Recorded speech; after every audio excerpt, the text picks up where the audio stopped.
네, 매일 정치권에서 쏟아지는 수많은 뉴스의 이면들을 분석하고 전망해 보겠습니다. 정치본색 심층토론 김종욱 전 청와대 행정관, 장성철 공론센터 소장 함께하십니다. 안녕하십니까? 네, 안녕하세요. 예, 이렇게 해서 쇼는 완성이 됐습니까? 이종섭 귀국하고 황상무 사태에서 좀 진정이 될 것 같습니까? 어떻습니까? 일단은 표면적으로는 진정이 될 것 같아요. 왜냐하면 여기서 계속 용산에서 황상무 사퇴 안 시키고 이종석 귀국 안 시켰으면은 당은 계속 요구할 수밖에 없잖아요. 그렇죠. 네. 그리고 이제 몇몇 수도권의 의원들이 개별적으로 아니 이거 좀 빨리 두 번째는 처리해야 된다. 사퇴시켜라.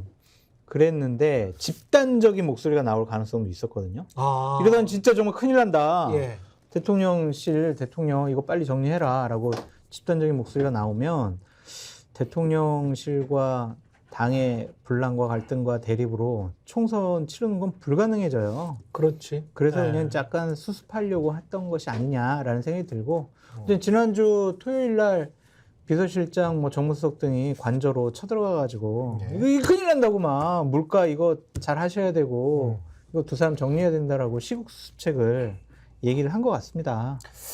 이게 수습이 됩니까? 이종섭 장관, 이종섭 대사가 와서 국내에만 있으면 수습이 될까요? 잠깐! 지금 최경영 앵커님의 예. 저 예. 질문은 예. 수습이 안 됐으면 좋겠다라고 좀 들려요. 수습이 안 됐으면 좋겠다라는 게 아니고 지금 저 핵심 이슈는 이종섭 저 대사가 대통령실에 누군가로부터 전화를 받은 거잖아요.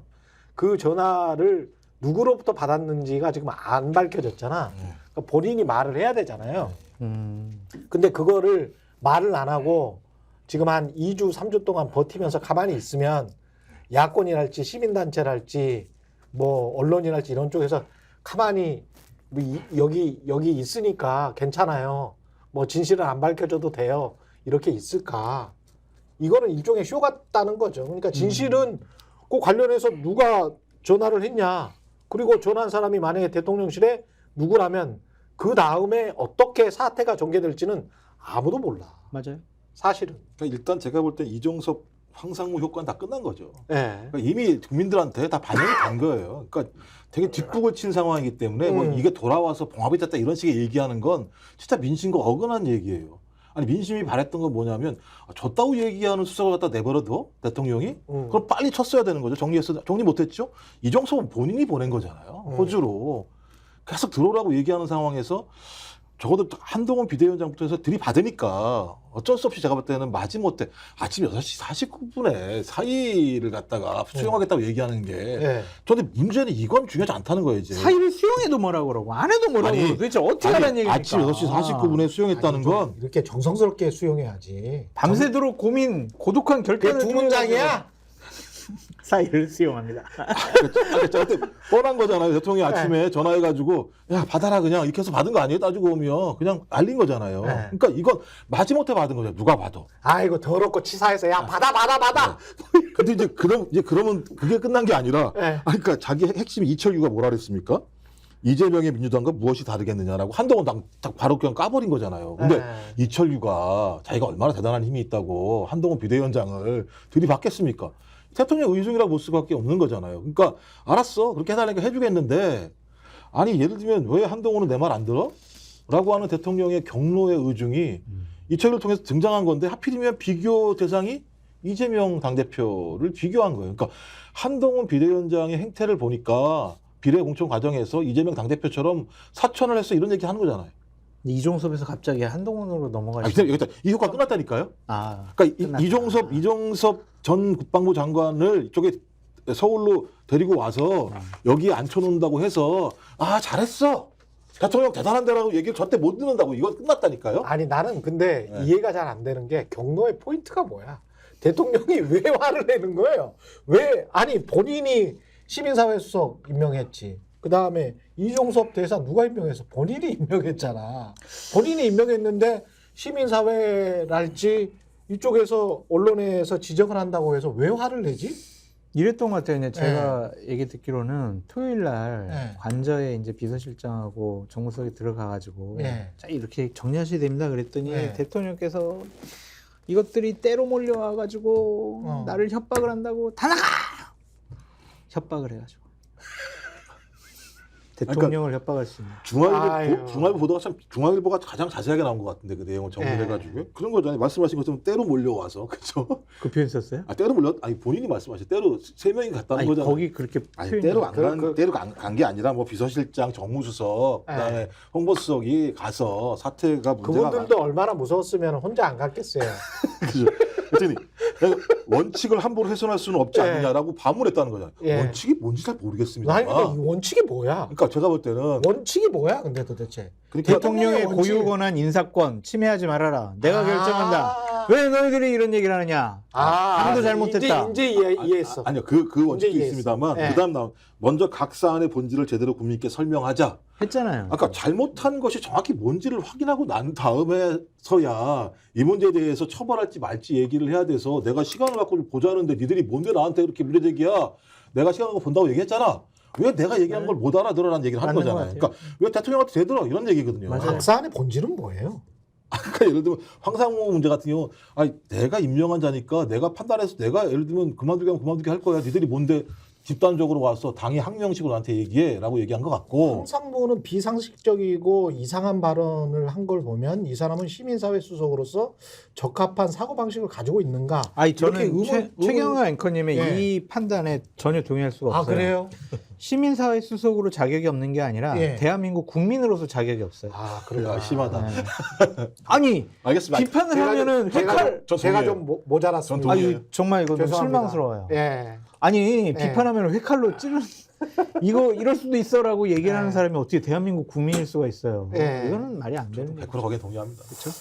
동의합니다. 그리고 이종섭 장관 같은 경우도 이게 각 사안에 대한 본질은 결국은 대통령실에 누군가가 전화를 했고 그리고 난 다음에 갑자기 스탠스가 급변한 이유가 무엇인가? 그리고 그것은 직권남용 아닌가?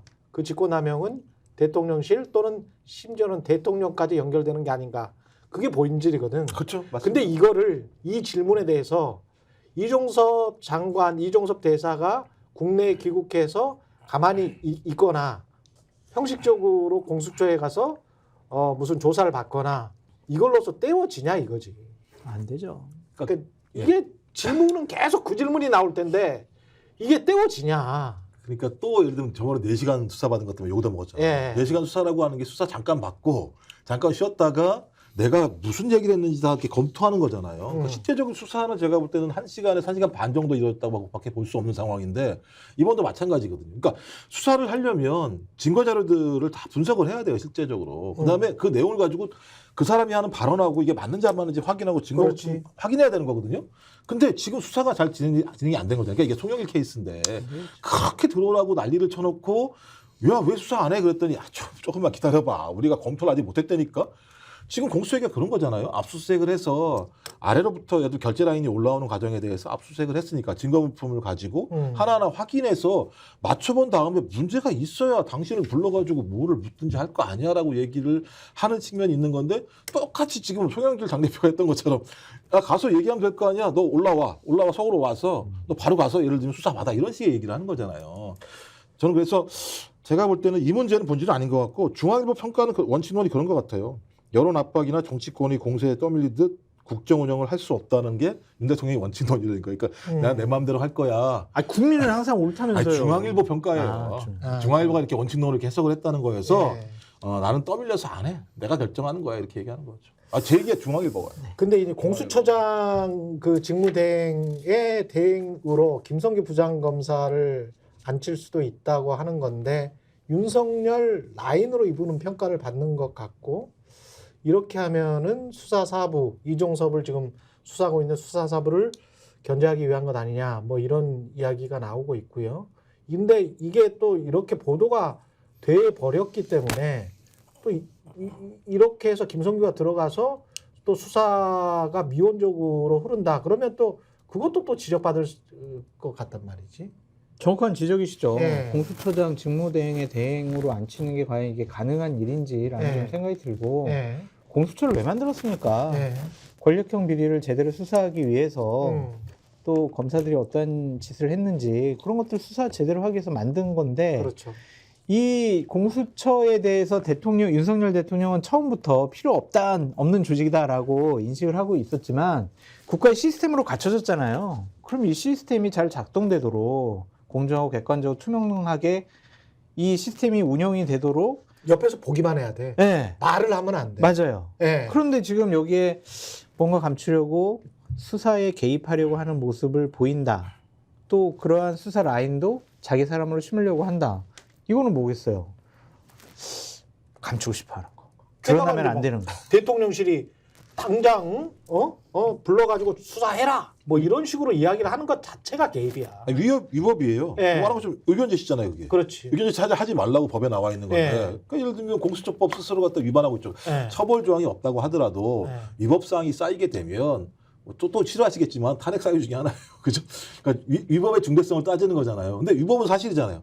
이게 이렇게 의견 제시를 했다고 해서 처벌 조항은 없습니다만 그렇죠. 대통령이 헌법 앞에서 법을 지키겠다고 약속하는 이해가 안 돼요, 사람인데 진짜. 어떻게 수사하라는 얘기를 갖다가 제기를 하는 거 보면 맞습니다. 법 위에 있다고 생각하는 거예요. 대통령 스스로가. 그리고 좀 급한 거 아니에요? 그런 거 법을 모를 리가 없고 검사를 했던 분들이고 거기 안에 뭐 다 뭐 그런 출신들이 많은데 그런 분들이 이렇게 당장 불러서 수사해라라고 반응을 보이는 거는 그 스스로가 굉장히 좀 급해 있다. 그러니까 예. 최 앵커님 말씀하신 급해 있다라는 것도 맞는 것 같고 하나 더는 화가 난 것 같아요. 화가 왜 내 말을 안 들어? 내가 그동안 이렇게 좀 얘기를 하고 화가 나 있다. 신호를 줬으면은 알아서 해야 될 거 아니야. 왜 내 말을 안 들어? 그렇지. 이거 같아요. 예. 그거에 대한 답답함과 화가 난 표현이 이런 식으로 나타나는 것이 아니냐. 어. 내가 대통령이면 내 마음대로 해야지. 예. 왜 이거 지금 왜 내 마음대로 안 되는 거야? 그런 것 같아요. 근데 저는 뭐 그것도 맞습니다만 저는 네. 급하다고 보는 게 이게 빼박이에요. 그러니까 이게 핵심적인 그러니까 그 말도 동의한다니까요. 그거에다가 대통령이 지시를 했는지 안 했는지가 가장 핵심적인 내용인 거잖아요. 그렇죠? 그러니까 이종섭 전 국방부 장관이 그렇게 위법한 지시를 하게 된 배경은 어디에 있는가? 이게 대통령인가? 아닌가? 이 문제가 핵심적인 내용이니까 대통령이 위법한 사실에 대해서 확인할 수 있는 가장 중요한 방법은 뭐겠습니까? 이종섭의 입이잖아요. 예. 근데 이종섭의 입에 대해서 계속 공격이 되고 있는 상황이니까 그 입을 막을 수 있는 방법으로 호주를 보냈잖아요. 따지고 보면요. 이게 사실이라면 왜 근데 니들은 내 마음을 몰라. 냅둬야 될 거 아니야. 그럼 막아줘야 될 거 아니야. 니들은 막을 생각을 하지 않고 오히려 나 티받고 얘기하는 거 보면 같이 죽자는 얘기야? 너 이 사실 몰라? 저는 이 정도의 급박함 아닌가 생각이 드는 거예요. 그 말씀도 맞아요. 그러니까 왜 이런 일들을 이렇게 처리하는지 도저히 이해가 안 돼요. 이게 요즘- 감춰질 거라고 생각하는지. 저 지금 선거 같은 경우 사전 투표 같은 경우 한 2주밖에 안 남았잖아요. 네. 근데 이 어떤 잔상이 머릿속에 계속 남아 있는 것도 국민의힘 입장에서는 굉장히 좀 안 좋은 지금 상황이고. 사퇴 시키면 되죠. 뭐 네. 이렇게 이종섭 지키려다가 총선을 망치려고 하는지. 아니 근데 이종섭을 지키는 게 아니고 사실은 이거는 대통령을 지키는 거야. 만약에 의혹이 사실이면. 그러니까 가정의 가정이니까 일단 그렇죠. 이종섭을 지켜가지고 입 네. 다물게 하고 조사 그렇죠. 제대로 못 받게 해야 그렇죠. 대통령한테 이제 불똥이 안 튄다 이런 생각을 하는 것 그렇죠. 같은데 네. 아유 옳지 않아요. 국민들 바보도 아니고 네. 다 알아요. 근데 이제 문제의 본질은 사퇴를 시킬 수도 없을 거라고 판단하는 측면이 있는 것 같아요. 왜요?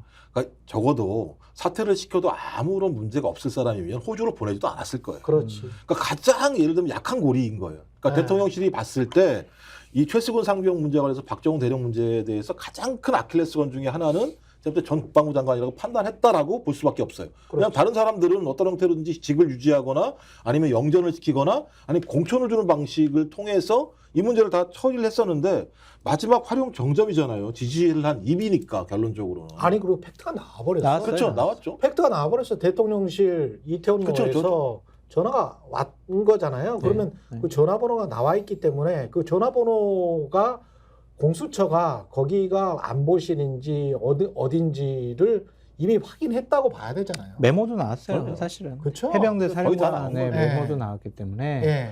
그냥 제대로 조사받고 잘못된 일 있으면 네. 처벌받고 그게 공정한 나라 아닙니까? 그게 윤석열 대통령이 얘기하신 근데 만약에 그게 이제 그대로 가버리면 대통령은 레임덕이 아니고 진짜 아무것도 못할 겁니다. 데드덕이 걸릴 수밖에 없는 게 본인 책임이거든. 결국은 대통령이 시켰다, 대통령이 경로해서 그랬다라는 말까지 만약에 나와버린다면 통치행위다. 재판장에서 통치행위다? 네. 통치행위는 통치행위라고 지금 국민들이 이해를 할까요? 사단장을 지키는 게 통치행위가 될 수 있겠습니까? 아니 그러니까 그런 네. 것들에 대해 지시를 하고 네. 본인의 의견 게재한 것은 네. 그 어떤 수사나 네. 법적인 처벌에 개입한 게 아니라 그 재판정에서 이야기를 해야 통청 되겠죠. 재판정에서 이야기를 해야 되겠죠. 어떻게든 지금 대통령을 재판정으로 몰고 가시려고 아니, 지금 재판정에서 이야기를 해야지. 그거는 뭐 직권남용인지 통치행위인지는 우리가 어떻게 판단을 해? 답답한 게 2월달에 네. 대통령실이 이건 막을 수 있다고 생각한 거예요. 네. 2월달까지는 여론이 좋은 상황이었고 어떤 네. 형태로든지 이종섭을 4월 총선 이전까지 사라지게 한 다음에 네. 우리가 적어도 일정한 필요 의석을 확보하고 나면 대통령이 거부권을 행사하든 특검법에 대해서 그 다음에 그 이후에 새롭게 된 국회에서 어떤 형태 퉁퉁퉁퉁 치고 가고 공수처장 다른 사람 예를 들면 집어넣을 거 아니겠습니까? 네. 이런 방식을 통해서 이 문제를 막을 수 있다라고 판단한 거예요. 아니 그게 웃긴 게 그냥 한번 조사 받고 또 조사 받으러 오라 그러면 아이 몸 좀 아프다고 그러고 그래서 총선 때까지 조사 안 받으면 이종섭 씨 때문에 이렇게 국민의힘이 어려워지지 않았을 것 같아요. 그러니까 빨리 내보내라고 하니까 뭐가 있구나 하면서 막 다 달라들어서 본 거 그렇지. 아니에요. 근데 이해가 안 돼. 이해가. 정말 저는 이해가 제일 안 되는 게 이런 중대한 굉장한 위기 국면에 네. 왜 비례대표 가지고 싸워? 나는 이게 정말 이해가 안 돼. 정말 이해가 안 되는 게 정말 잘못하면 정권의 운명이 걸려 있는 거예요. 이종섭 사건은 네. 최수근 상명 사건은. 근데 이런 중차대한 위기 국면에 그거를 어떻게 해결하는지에 관해서 골몰해야 되는 대통령실과 그리고 집권 여당이 비례대표 가지고 막부에서 싸워. 이게 원고가 있잖아요. 네. 이 원고 안 보려면 다른 원고로 덮어야 될 거 아닙니까? 아니 원고 있잖아. 원고 그대로 내가 이야기를 하는 건데. 아니, 네. 그러니까 이슈는 이슈로 덮는다. 아, 이슈는 이슈. 네, 이종섭 건이 저기 부각되면 안 되니까 일단 아. 비례대표 이건 가지고 덮어라 이슈로. 그건가? 어느 정도는 좀 성공했는데 또 예. 들어와가지고 오늘부터 이제 카메라 따라다닐 거 아니에요. 예. 9시 20분이니까 예. 들어왔겠네요, 이제. 들어갔겠네. 그럼 이제 예. 스픽스도 나갔어요? 예? 현장에 나가서 아니, 현장 중계 모르겠어요. 그건. 예. 모든 언론사가 가가지고 현장 예. 중계하고 오토바이 딱 동원해가지고 그러네. 지금 이종섭이 어디로 갑니다 막 생중계할 거 아니에요. 줄줄 그렇죠, 따라다니면서. 그렇죠. 예. 그러니까 전 들어오게 한 것도 잘못된 건데 예. 비례대표와 관련한 갈등은 그런 면은 농담처럼 얘기한 거고요. 예. 일단 전 두 가지 측면이 있다고 봐요. 예. 그러니까 원칙적으로 보면 비례대표 명단이 그렇게 썩 좋은 명단은 아닌 것 같다는 좀 기본적인 생각이 있고요. 그냥 객관적으로 평가했을 때. 네, 좀 예. 이해가 안 되는 사람들이 좀 많이 있고 예. 또 하나는 이철규 공관위원이 문제 제기한 거는 두 가지 이유 때문인 것 같습니다. 아, 예. 하나는 용산을 향해서 제가 이렇게 열심히 해가지고 저 용산의 뜻을 받들어가지고 여러 가지 노력을 했지만 한동훈 비대위원장이 말 안 들어준 거예요. 한동훈 잘못이에요. 이렇게 좀 고자질한 거고. 용산에 대한 외침. 네. 본인이 또 인재 영입을 많이 했잖아요. 예. 그 사람들한테 약속했을 거 아니에요. 아, 이제 영입위원장이구나. 네. 아이 저기 좋은데 지금 지역구 아니면 여기 네. 비례로 우리가 다 이렇게 할게요. 아이 우리랑 들어오세요. 아, 본인 면도 안 선다. 그렇죠. 그래서 아. 저는 변명하려고 저렇게 문제 제기를 한 거고 본인 진짜 문제 제기하고 이제 본인 지역구로 가서 그러네. 선거운동 하는 거 이제 끝. 자기 면피. 내 잘못 아니에요. 아하. 한동훈 비대위원장 잘못이에요. 아, 책임 떠넘기기.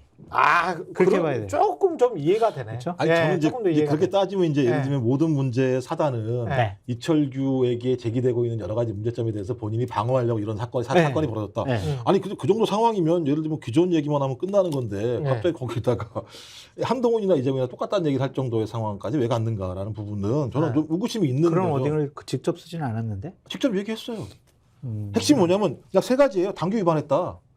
당규에 정한 대로 호남 같은 경우 15% 미만이니까 4명은 뽑아야 될 거 아니야. 왜 안 뽑았어? 왜 안 뽑았는지 보니까 한동훈 비대위원장이 이걸 매우 비공개적으로 불투명하게 진행을 했어. 사천의 냄새가 나는데? 네. 라고 하는 부분이 두 번째였고 네. 마지막으로 아니 4명 제기했던 사람들 4명 주기한부터 시작해가지고요. 왜 공천을 안 했어? 자기 사람 심으려고 하는 거 아니야? 라고 하는 메커니즘의 내용 자체는 그러면서 이 모든 과정은 한동훈 비대위원장의 사천이 개입했다. 사천을 누가 한 거냐? 우리가 누굴 비판했냐? 이재명 당대표 비판한 거 아니냐? 똑같은 거 아니냐? 이렇게 제기한 거거든요. 네. 결론적으로. 저는 이 정도 얘기를 할 수 있을까? 그러니까 자기의 과오를 갖다가 덮기 위해서 한동훈 비대위원장 그러니까 대통령을 제외하고는 완탑이잖아요. 선거에서. 네. 한동훈과 이재명 당대표가 똑같다는 얘기를 할 정도로 이철규 그렇게 국회의원 이렇게 세? 그럴 수 없다는 거기 때문에 네. 왜 이렇게 확정을 시키지? 그냥 네. 하나면 돼요. 당규 위반이야. 왜 당규 위반을 했어? 그러니까 그냥 4명인데 2명밖에 안 됐잖아. 2명만 더 넣어. 그럼 나 아무 얘기 안 할게. 하면 딱 끝나는 문제예요. 근데 저는 이 문제에 대해서 대통령실에 대해서 이철규 의원에서 아무런 문제 제기하지 않고 있잖아요. 좀 그렇다면 대통령실이 어떤 사람들을 넣어달라고 하는 암묵적 지시가 있었다고 추정할 수 있는 거죠. 아니 보도까지 다 나왔어요. 뭐. 그러니까 주기한 다 나왔잖아요. 그러니까 대통령이 경로를 하면 이 메커니즘, 대통령이 경로하면 과잉 충성하는 메커니즘이 벌어지게 되고 그 과잉 충성이라고 하는 측면들을 대리하는 이 대리인들이 항상 과한 방식으로 제기하는 이 메커니즘이 벌어지는 거죠. 대통령은 이번 비례대표와 관련해서는 경로하는 대상이 한동훈 비대위원장인 거는 맞아요? 네, 많이 화가 나셨답니다. 한동훈에 대해서. 네. 그래서 한동훈 4월 총선 끝나면 총선 결과에 따라서 외국에 나가 있어야 될 거다. 라는 게 일반적인 관측이죠. 그래요? 네. 피해 있어야죠. 승리하든 뭐 패배하든 피해 있는 게 낫겠다. 아, 그래요? 그런 이제 전망이 그 많이 정도로 나오는데 윤석열 대통령이 한동훈 비대위원장에게 화가 나 있다. 되게 많이 화가 나 있는 것 같아요. 그러니까 오늘 한 언론 보도에 의하면은 내가 너무 많이 믿었던 것 같아. 뭐 그러한 보도까지 나왔더라고요. 예. 그러니까 인간적인 실망감이 이제 골이 너무 깊어진 것 같아요. 그래서 회복 불능이다라는 관측이 국민의힘 내부에서 나오고 있습니다. 뭐가 그렇게 섭섭했을까? 내 말대로 안 들어주니까 내가 내 말대로 내가 시켰으면 그대로 해야 되는데 안 들으니까. 또 누구? 네? 뭐 지읒 씨, 기혁 씨 뭐 이렇게 있을 거 아니에요? 유도신문에 넘어가지 않겠고요. 누구 때문에 이런 거지? 그러니까 대통령의 특성상 가장 자기랑 오랫동안 얘기했던 지읒 씨. 네, 지읒 씨. 이건 내가 100번 이게 처음이 아니잖아요. 아, 술친구 지읒 씨. 번번이 이제 이런 일이 그 지읒 씨에 대해서 이렇게 문제가 됐던 거잖아요. 네. 그다음에 또 하나는 네. 대통령께서 저기 많이 신뢰하는 것 중에 유튜브 이런 거 많이 신뢰하신다는 말씀들이 들리잖아요. 예. 그럼 이제 거기 한 2명 정도 이름이 나오죠. 그러니까 제가 볼 때 의중을 얘기했겠죠. 아니 이게 근데 그 유튜버들 그 명단을 보니까 저 사람들이 그럴 일인가? 저 사람들이 국회의원 자격이 있나? 그런 생각이 나는 들거든, 사실은. 근데 이철규 의원이 거기에 대해서 네. 부정을 안 하잖아요. 그래요? 가만히 있잖아요. 네. 그럼 말씀하신 것처럼 네. 그 사람들은 유튜브 말씀 이거 대통령이 그런 말씀 하시겠습니까라고 딱 퉁치고 넘어가야 되는데 네. 이러고 넘어가면 난 이런 측면에서는 한동훈이 더 합리적인 것 같아.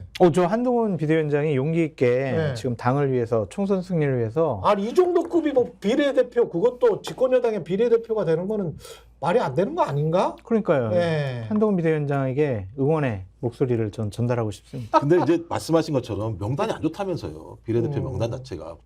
그렇게 말씀하셨잖아요. 네. 근데 그 과정에 실제로 한동훈 비대위원장이 개입했다면 근데 김경률 비대위원 말에 의하면 절대 개입했지 않다고 얘기하는데 개입했다는 거잖아. 이철규 의원 얘기에 의하면. 한동훈 비대위원장이 개입을 안 했다고? 그 김경률 비대위원이 그렇게 얘기했어요. 네. 공천 본인 책임하에 한다고 또 얘기를 했었잖아요. 그러니까 김경률 비대위원이 얘기를 했으니까 거기에 대해서 이철규 의원은 기자회견 과정에서 반대하는 사람, 비대위원장이 반대하는 사람, 나 거기서 아무런 문제 제기도 하지 않았다고 얘기하는 건 개입했다는 거고. 개입한 거죠. 말씀하신 것처럼 비대위원 2명이 앞번호에 들어갔으니까 그럼 이건 한동훈 비대위원장이 비대위원을 선임했을 거니까. 근데 그 비대위원 중에 한 명 같은 경우는 이미 비례 의원이었고 그 전에 또 다시 비례로 가 안정권에 이런 얘기들을 들으면서 그렇게 제기할 수 있는 거죠. 분명히. 모르신 말이에요. 네. 예. 그리고 조국혁신당 이야기 그리고 민주당 이야기를 좀 해보면 민주당이 지금 좀 견제를 하는 건 맞습니까? 견제를 한 게 아니라 전 당연히 해야 되는 거죠. 당연히 해야 된다. 아니 예를 들면 민주당이 당원 유지하기 위해서 굉장히 열심히. 그러니까 비례 위성 정당을 만들어서 네. 국민들에게 이 당을 찍어주십시오라고 얘기를 하고 있는데 네. 지지율이 좀 마음 생각인가 뭔가 안 나온 상황이잖아요. 네. 그럼 당 대표는 당연히 우리 야구를 늘리는 것이 당 대표가 선거 과정에서 결과는 의석수로 보여주는 건데 그렇지. 의석수가 적게 나오게 되면 네. 어떤 형태로든지 네. 이재명 당 대표가 지역구 공천에서 아무리 잘 나왔다고 하더라도 비례 문제와 관련해서는 제대로 된 대처를 못했다고 얘기 들을 수 있는 것이고 그 부분과 관련된 리더십과 관련된 비판이 있을 수 있으니 또 거기도 공천받은 분들이 꽤 많이 계시잖아요. 비례도. 그렇죠. 열심히 움직여줘야 되는 건데 야 이거 뭐야 갑자기 밀리니까 지금 하는 거 아니야? 근데 지금 딱 상황이 어떤 상황이냐면요. 맨 처음에 유권자들이 분할 투표와 관련해서 이동이 있었을 당시에 조국 신당이 딱 나왔잖아요. 그러면서 지지율 상승이 쫙 올라갔단 말이에요. 이제부터 조정 국면에 들어가요. 제가 볼 때. 예. 이때가 메시지와 캠페인을 할 때거든요. 실제로 네. 민주당 입장에서는 이때부터 조정해달라, 우리를 찍어달라고 얘기하는 시점에 정확히 얘기한 건데 해석 과정에서 그럴 수 있겠죠. 야 이거 밀리니까 하는 거 아니야라고 예. 생각할 수 있습니다만 예. 밀린 측면은 분명히 있죠. 조국 혁신당이 이렇게까지 올라올 거라고 상상을 안 했던 측면이 있는데 와 지지율이 막 30%까지 나오는 경우가 있는 상황이니까 있었어. 예. 이 대단히 중요한 건데요. 이런 사례가 없었습니다. 그러니까 지금까지 제일 많이 나왔던 게 여론조사상에 2016년도에 민주당과 국민의당이 20, 20이 나왔어요. 똑같이. 아. 그리고 35인가가 나왔었어요. 그 당시에 이제 그 국민의힘 정당이 예. 그래서 35, 20, 29도였었는데 지금은 오히려 정반대로 국민의힘과 소위 조국혁신당이 비슷한 그렇죠. 형식으로 나오고 떨어지는 상황이기 때문에 예. 이 상황에서 이걸 못 잡게 되면 아. 지지율 자체를 갖다가 못 잡게 되게 되면 상황 자체가 애매하게 돌아갈 수 있는 측면이 분명히 있고 네. 돌이킬 수 없는 상황이 분명히 있으니까 예. 제 생각에 결론적으로는 한 예를 들면 35, 25, 25 정도로 가지 않을까 생각이 들긴 하는데 아니 근데 25도 높네요. 비례대표의 명단을 놓고 보면 제가 그냥 객관적으로 봤을 때는 그 화려함이라고 할까요? 그러니까 법률적으로 문제 있는 화려한 말씀하시는 거죠? 뭐 그것도 포함해서 그것도 포함해서 이력의 화려함 있잖아요. 물론 인지도가 있어야 되기 때문에 비례대표라는 게 인지도가 굉장히 중요한 문제이기 때문에 국민의힘과 더불어민주연합, 국민의 미래죠. 네. 국민의 미래와 더불어민주연합 그리고 조국혁신당을 놓고 보면 여당과 제1야당의 비례대표는 뭐랄까요, 좀 소박한 느낌. 네. 생각보다 소박한 느낌. 재미없는. 그렇죠. 네, 약간 좀 재미없는. 소박한 느낌이고 여기는 굉장히 화려해. 관심이 확 가죠. 네, 관심이 그러니까 그게 확 긍정적인 관심이든 부정적인 부정적인 관심이다. 네. 예. 그때 관심은 가는 것 같아요. 부정적인 거 강조하려고 그런 것 같아요. 아니, 부정적이죠. 어떻게 긍정적입니까? 그러니까 뭐 다 포함해서 그러면 사람들이 미치겠다. 인지도라는 측면에서는 이쪽으로 더 뭐야 왜 이렇게 명단이 이렇게 화려해? 저는 김종욱 교수님과 네. 생각이 좀 다른 부분이 뭐냐면 네. 조국혁신당의 기세가 음. 꺾이지 않을 수도 있을 것 같아요. 두 가지 이유 때문인데 예. 하나는 호남에서 조국혁신당에게 힘을 실어주는 여론조사가 많이 발표되고 있어요. 그렇죠. 상당히 높게 나오더라고요. 네. 어떤 건 50%까지 제가 봤는데 이거는 호남 민심이 움직이고 있다. 이거는 쉽게 꺼지지 않을 불씨다라고 말씀을 드리고 또한 더불어민주연합, 그러니까 민주당의 위성정당의 1번부터 10번까지는 민주당 지지층이 꼭 우리가 뭐 저기 투표해야 되나? 네. 그런 생각이 들 정도로 잘 모르는 분들이기도 하고 성향이 좀 다른 분들인 것 같아요. 그래서 아유, 저 사람들 좋은 일 시켜주느니 차라리 그냥 조국혁신당 밀어줘야 되겠네? 라는 생각도 있는 것 같고 또 하나는 정말 선명하게 얘기 잘하잖아요. 그냥 그쵸. 민주당 지지층이 네. 원하는 얘기를 시원시원하게 해주잖아요. 그래서 요즘에 이재명 당대표도 약간 좀 언사가 좀 높아지시던데 네. 그런 점에 있어서는 민주당 지지층이 조국혁신당에 대해서 계속 지지를 유지할 가능성도 높아 보인다. 그런 생각이 좀 들어요. 그래서 두 자리 숫자 이상의 의석수를 확보할 가능성이 현재로선 꽤 높아 있어. 보인다. 아까 네. 비례정당 제가 25% 정도 말씀드렸었잖아요. 그렇죠. 대단히 높은 숫자. 엄청 높은 그러니까 거죠. 국민의당이 26% 나왔거든요. 그때 2등 했지 않습니까? 네. 그 당시에 민주당이 3등 했어요. 저는 이제 그럴 그 수도 정도 있다. 구도가 나올 거라 생각이 드는데 호남이 문제의 핵심 그게 핵심이 아니고요. 뭐예요? 비례정당에서 두 당의 합한 수가 50이 넘냐 안 냐가 되게 중요해요. 더불어민주연합하고 그쵸. 조국혁신당하고 그럼 제가 볼 때 이건 완전히 압도적인 예를 들면 정권 심판 여론 자체가 작동했다고 볼 수밖에 그러면 없는 46석 중에서 한 30석 이상을 얻게 되는 건데? 그러니까 제가 볼 때 예. 제가 볼 때 뭐 15석 정도를 할 수도 있다는 그렇죠. 생각이 듭니다. 30석 이상을 얻게 되는 거야. 가까이 갈 수 있는 거고 그렇게 녹색 되네요. 정의당까지 받게 되면 그러니까 음. 지역도 마찬가지고 예. 비례도 마찬가지고 압도적으로 분할 투표 형태가 과거에는 어떤 거였냐면 지역에서는 국민의힘을 심판한 거였었고 예. 비례에서는 따지고 보면 민주당을 심판한 성격이 있었단 말이에요. 2016년엔. 지금은 그냥 예를 들면 양 두 가지 모두가 다 소위 현 정권을 심판하는 구도로 간다라고 하는 흐름들이 만들어지는 거거든요. 전 그런 측면에서는 아마 나중에 수렴이 될 거예요.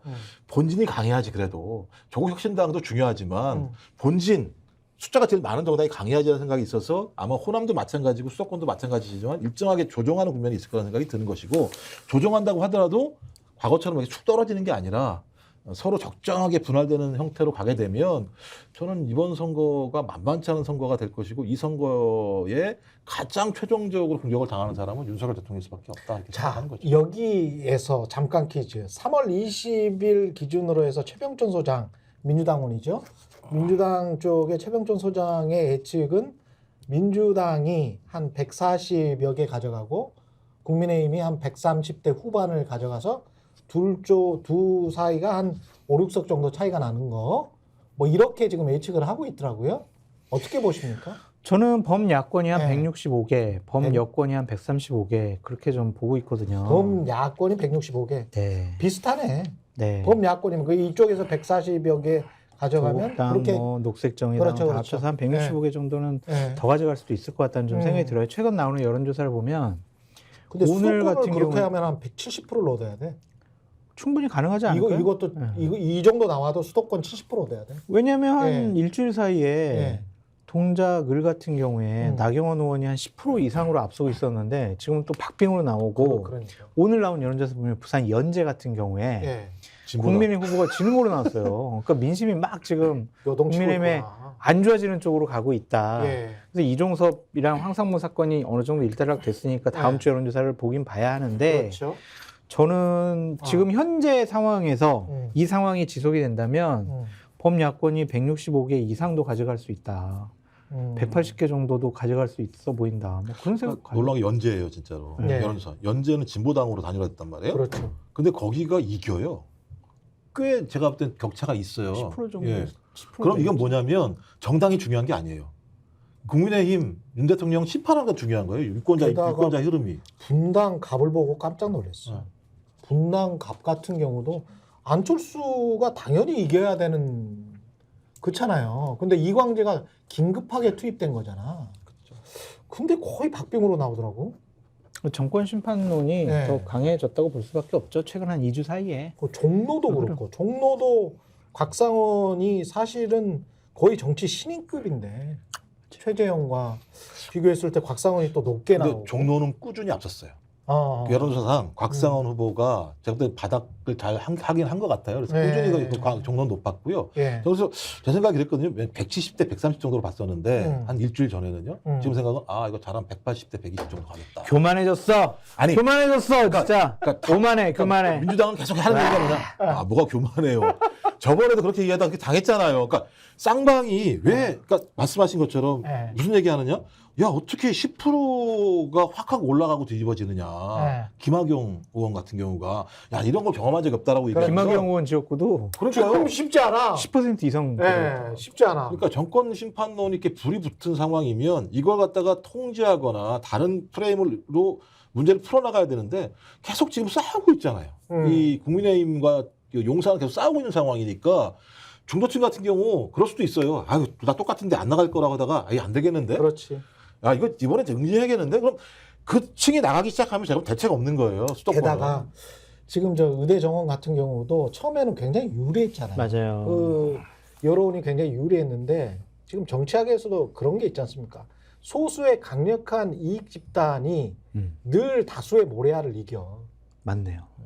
늘 다수의 모래알을 이겨요. 근데 14만 의사들이 총 걸기 해가지고 윤석열 정권 퇴진운동에 나서겠다.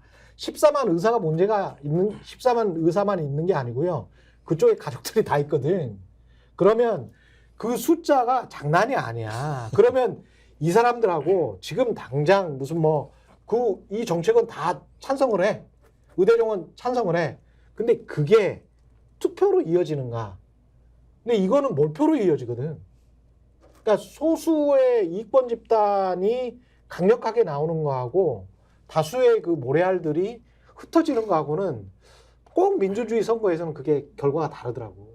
그러니까 문재인 같은 경우는 보수가 4분의 1 되고 있다는 거예요. 말씀하신 것처럼. 네. 그러니까 예를 들면 윤 대통령을 지지하는 사람들, 그다음에 말씀하신 한동훈 비대위원장을 지지하는 사람들, 그다음에 전문가 집단 중에 보수 이런 층들이 갈기갈기 찢어지게 되면 맞아요. 결론적으로 아니 투표 안 해. 투표하면 뭐예요 저기 희망도 없는데라고 얘기하는 상황. 그렇지.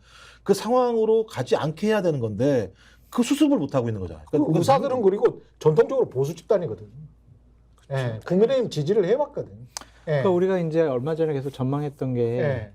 민주당은 공천 갈등이 이제 먼저 푼 거고 그렇지. 나중에 이제 국민의힘에 문제가 생길 거다라고 그렇죠, 얘기를 그렇죠. 했고 예. 의대 정원 문제가 지금은 국민의힘에 유리하지만 이거 컨트롤 잘못하면 큰일 날 수 있다. 이거는 선거에서 상당히 안 좋은 방향으로 나올 수 있다라고 예측한 게 맞아 떨어져 가고 있네. 예. 그러니까 상식의 정치를 해야 돼요. 예. 모르실 말씀입니다. 예, 여기까지 김종욱 전 청와대 행정관 장성철 공론센터 소장이었습니다. 고맙습니다. 네. 감사합니다. 예. 너무 제가 홍보를 정치권색. 예.